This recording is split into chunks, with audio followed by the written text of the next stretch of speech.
Assalamualaikum warahmatullahi wabarakatuh. Halo sahabat cerita nyata Reborn. Senang sekali kami bisa kembali hadir menjumpai Anda. Tentunya seperti biasa akan menghadirkan kisah-kisah nyata yang menarik. Untuk kesempatan kali ini kami sudah menyiapkan satu kisah nyata yang berjudul Tinggalkan suami dan anak demi pil, istri kena karma. Astagfirullah. Menyingkap permasalahan rumah tangga memang tak pernah habisnya.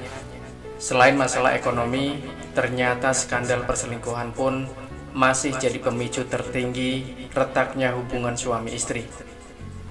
Bahkan perceraian adalah solusi terbaik jika antar pasangan tak lagi bersatu. Akhirnya, anaklah yang harus jadi korban keegoisan orang tua. Skandal perselingkuhan pun tak urung terjadi pada pasangan yang telah dikaruniai dua orang anak ini. Seorang istri dengan tega mengkhianati sang suami, hingga karma pun harus menimpa dirinya. Seperti yang diceritakan kepada kisahnyata.org, berikut kisah selengkapnya. Sebut saja namaku Angel, aku berasal dari Jawa Tengah, yang kini tinggal di Bogor. Aku seorang ibu dari seorang anak, yang kini duduk di sekolah lanjutan pertama. Suamiku seorang akuntan di sebuah bank milik pemerintah, dan aku sendiri bekerja di sebuah perusahaan joint venture milik asing. Secara finansial, keadaan ekonomi kami lebih dari cukup, dan memang gajiku lebih besar dari gaji suamiku. Tapi alhamdulillah tak ada kesenjangan di rumah tangga karena perbedaan itu.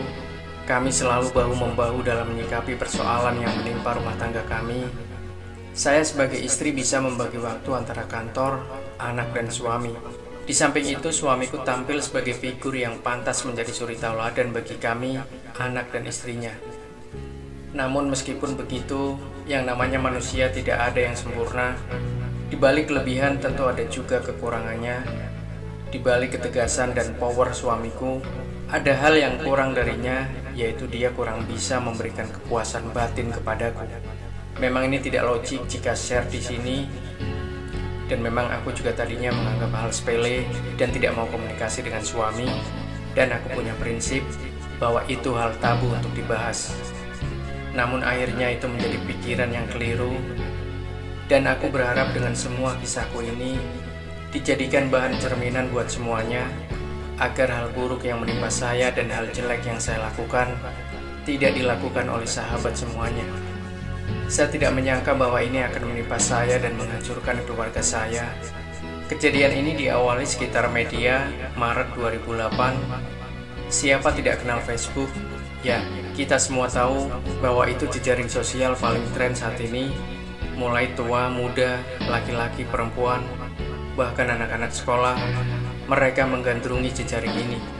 Dahulu jika muda-mudi yang baru saja berkenalan yang diminta hanyalah alamat rumah atau nomor telepon. Namun sekarang sudah lumrah bertanya, apa Facebookmu? Waktu itu memang saya seperti ketergantungan dengan yang namanya Facebook. Kalau jam-jam istirahat kantor, setelah makan siang, saya selalu menyempatkan untuk buka Facebook. Apalagi kalau di rumah, saya menggunakan dalam waktu cukup lama. Tapi meskipun begitu, masih banyak saya luangkan waktu buat keluarga. Sudah menjadi ciri saya, kalau saya melihat atau mengalami suatu kejadian, saya selalu update status di Facebook, dan itu rupanya menjadi titik lemah saya. Sehingga kalau saya betul-betul senang atau sedih, maka orang di dunia maya akan segera tahu. Saya juga akhirnya secara spontanitas mengungkapkan apa yang menjadi unek-unek dalam batin saya. Masih fresh dalam batin saya. Hari itu setelah makan siang, tidak sadar saya update tentang pendakian malam bersama suami saya.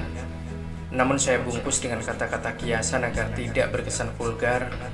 Namun rupanya ada juga yang bisa membaca kata kiasan yang saya postingkan. Terjadilah saling balas komentar yang renyah dan nyambung, dan ditutup dengan komentar terakhir saya sebagai ucapan terima kasih. Hari berikutnya, karena saya menemukan sesuatu yang indah menurut persepsi saya, kembali saya hadirkan update yang dibuat mirip seperti kemarin. Gayung bersambut, dia kembali mengomentari post saya. Dan itu terus berjalan hingga aku selalu hadir di post dia dan sebaliknya. Waktu merayap pelan namun pasti. Tak terasa keakraban kami sudah hampir 2 bulan. Bahkan kami sudah saling tukar nomor ponsel dan saling curhat keluarga masing-masing. Dan disinilah rupanya awal petaka itu. Waktu saya berkumpul bersama keluarga lambat laun berkurang. dan aku mulai tertutup dengan apa yang ada di ponselku. Kalau dulu aku sering simpan di mana saya ponsel dan laptopku, kini mulai meningkatkan kewaspadaan dan bahkan sering menyembunyikan HP-ku. Singkatnya, aku mulai tertutup kepada suamiku. Waktu terus berjalan hingga pada suatu saat, dia ingin bertemu di suatu tempat, dan aku pun menyanggupinya selepas jam kantor.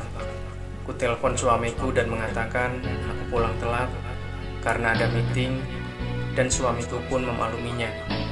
Hingga tibalah pertemuan itu, kami bertemu sekedar curhat, tiada lebih, tiada maksud yang lain. Dia orangnya supel, juga sangat menghormati suamiku, dan dia tak ingin ada kesalahpahaman antara aku dan suamiku. Begitupun sebaliknya, dia juga tidak ingin ada kesalahpahaman dengan istrinya. Di sebuah kafe kami bertemu. Awal jumpa pertama aku sangat menghormati dia, karena dia begitu sopan. Obrolan kami mengalir begitu saja, dan anehnya aku merasa happy dengan itu semua. Dan kami pun pulang ke rumah masing-masing. Entah mengapa, sejak jumpa pertama itu, ada sensasi yang lain yang timbul. Bahkan ketika aku menyajikan menu batin buat suamiku malam itu, wajahnya selalu terbayang, apalagi ditenggarai oleh kemampuan pendakian suamiku yang tidak sampai puncakku, yang membuatku sangat kecewa. Seperti biasa, siangnya aku kontak dia. Memang riskan juga menyampaikan itu, namun barangkali saja dia tahu dokter yang dapat mengobati suamiku.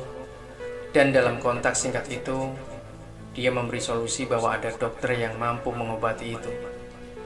Di sisi lain aku gembira, dan di sisi lain aku juga bingung bagaimana aku akan menyampaikannya pada suamiku.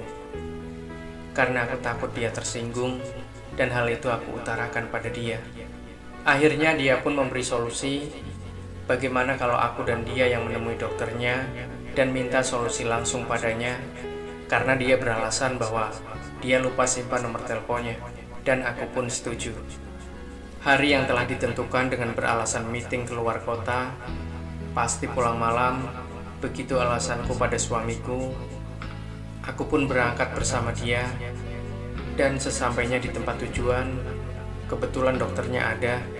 Dengan sangat terperinci, dokter itu memberikan arahan-arahan apa yang harus aku lakukan dan katakan pada suamiku. Dan setelah dirasa cukup, kami pun pulang. Kami memang mengendarai mobil masing-masing, dan kami sempatkan pula mampir ke rumah makan. Setelah makan malam, kami lanjut pulang. Namun tak aku sangka, dia menelpon dan dia mengatakan akan memperlihatkan villa dia padaku. Memang beberapa waktu lalu dia mengatakan bahwa dia punya villa yang sangat asri. Jadi mumpung ada waktu, sekarang akan aku tunjukkan. Begitu kata dia dalam pembicaraan itu. Singkat kata, sampailah kami di villa itu. Villa itu ditempati 2 orang satpam dan 2 orang tukang kebun yang menempati rumah di samping villa. Aku sangat takjub melihat keasrian dan kemegahan villa itu. Aku pun dipersilahkan masuk dan meneliti dalam villa itu. Sungguh sangat damai villa ini, pikirku dalam hati. Kami duduk membincangkan apa yang diarahkan dokter tadi. Waktu itu entah siapa yang mulai, dan entah setan apa yang telah bersemayam di otak kami. Akal sehatku seakan mati kala dia mencumbuiku dan aku serasa melayang. Belum pernah dalam hidupku merasakan ini, dan aku benar-benar mendapatkan puncaknya. Pacu kendaraanku menuju rumah. Dalam pikiranku beradu berbagai perasaan, antara merasa dosa yang begitu besar pada suamiku, namun di sisi lain aku menemukan sesuatu yang baru, dan rasanya tidak bisa dilupakan. Sesampainya di rumah, aku tak berani menatap wajah suamiku. Ada perasaan malu yang tak bisa aku sembunyikan. Ya, aku telah mengkhianatinya. Pagi itu tak seperti biasanya, dia yang telepon aku duluan. Dia minta maaf atas segala yang terjadi malam itu, dan aku hampir tak bisa berkata apa-apa. Bingung, apa yang harus aku lakukan. Semenjak kejadian itu kami lost contact hampir seminggu. Jujur kuakui, ada satu kerinduan yang menyelinap dalam kalbu. Aku tahan tiap kali mau telepon dia, karena ya aku wanita. Bagaimanapun juga harus jaga etika. yang memang sebetulnya sudah aku injak-injak sendiri semenjak kejadian itu. Sampai akhirnya aku tak kuasa lagi. Ya nggak apalah kalau cuma ingin dengar suaranya. Aku pun menelponnya. Dari nada suaranya dia pun gembira. Mendadak dalam benakku kembali terlintas peristiwa di villa itu. Dan aku tak kuasa menolak ketika dia menawariku mengulangi itu. Entah udah berapa puluh kali kami melakukan hal laknat itu. Ada perasaan yang sangat dalam, dan aku pun tak mau kehilangan dia. Seolah kesadaranku putus, seolah aku tak menganggap lagi keberadaan suamiku. Masalah kecil saja aku besar-besarkan, dan sekecil apapun kesalahan suamiku, pasti aku ungkit terus. Namun dengan jiwa besarnya, dia tetap bersabar, dan ini membuatku muak. Sering aku uring-uringan tanpa sebab, ingin aku agar suamiku berbuat kasar, namun itu tidak dia lakukan. Dia tetap lemah lembut. Kadang aku dibuat jijik, dasar lembek, dasar bencong. Mulai keluar kata-kata yang tidak seharusnya aku ucapkan bagi lelaki soleh seperti dia. Kadang aku muak ketika dia minta pelayanan. Sampai suatu hari aku pernah berkata, "Mas, baru menclok udah turun lagi. Emang gak ingin lamaan dikit, kek?" Dia cuma jawab dengan senyuman dan kata arifnya yang membuat aku sangat muak mendengarnya. Dan kemarahanku rupanya memuncak tanpa sebab yang jelas. Ku kemasi barang-barangku dan aku pulang ke rumah orang tuaku.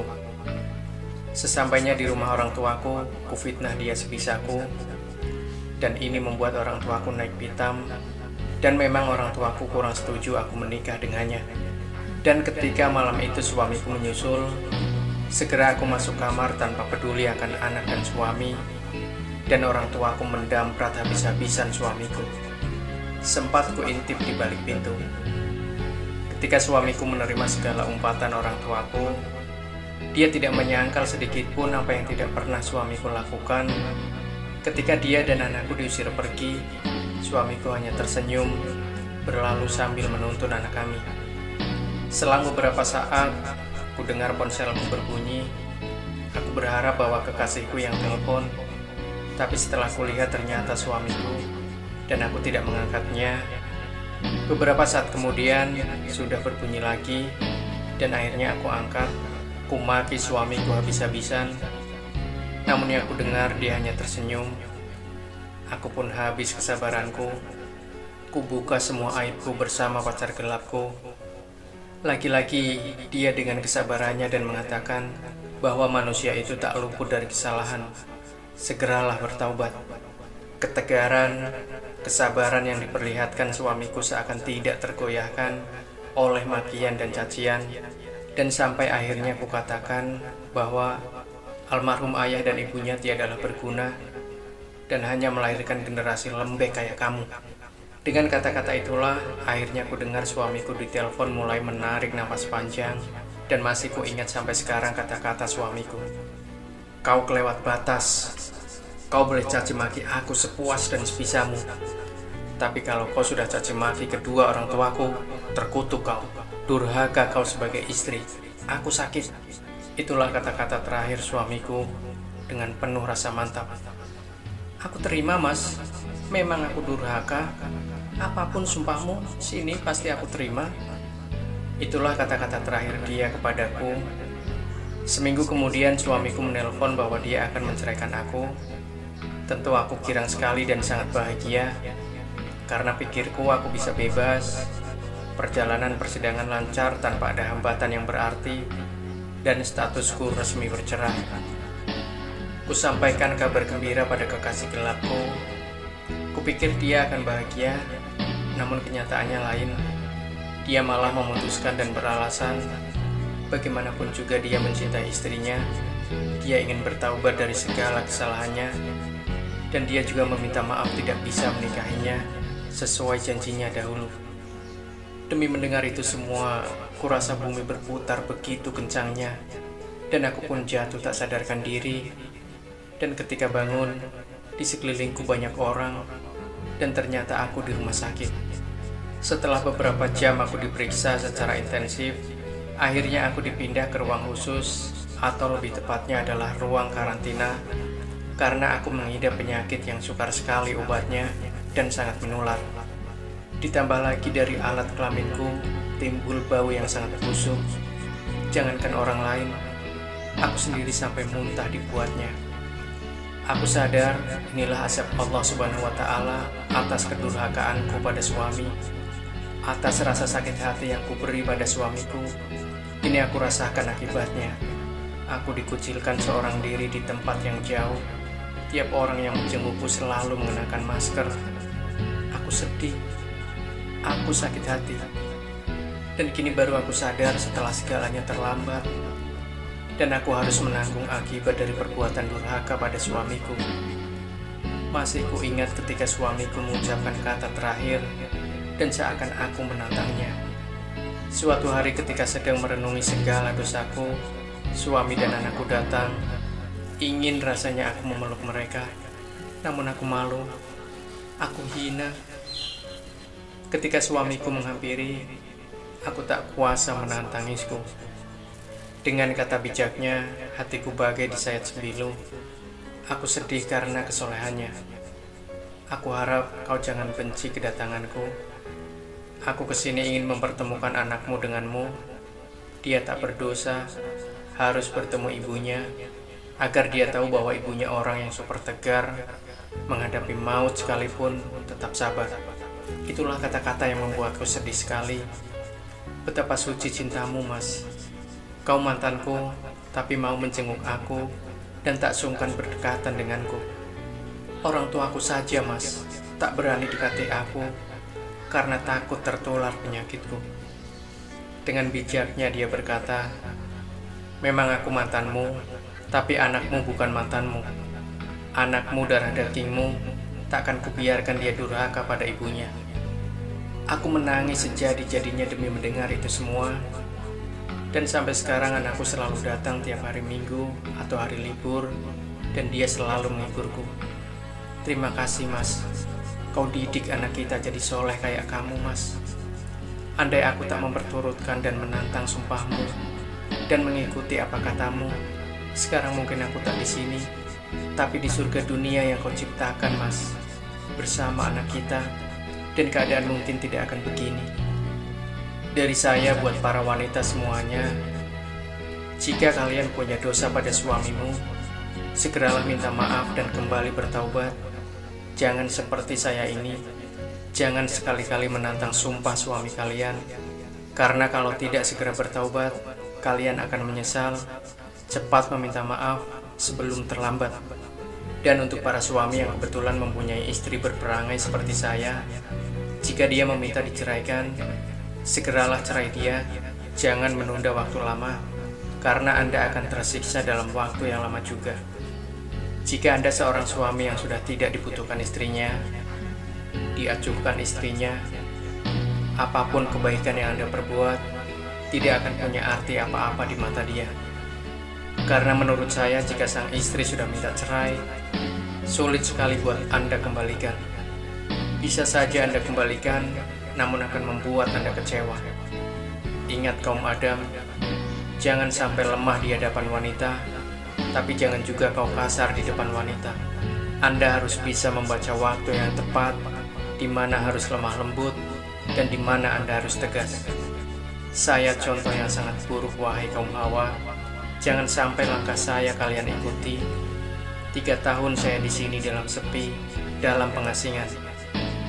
Sebuah kisah yang mudah-mudahan bisa kita jadikan sebagai pembelajaran.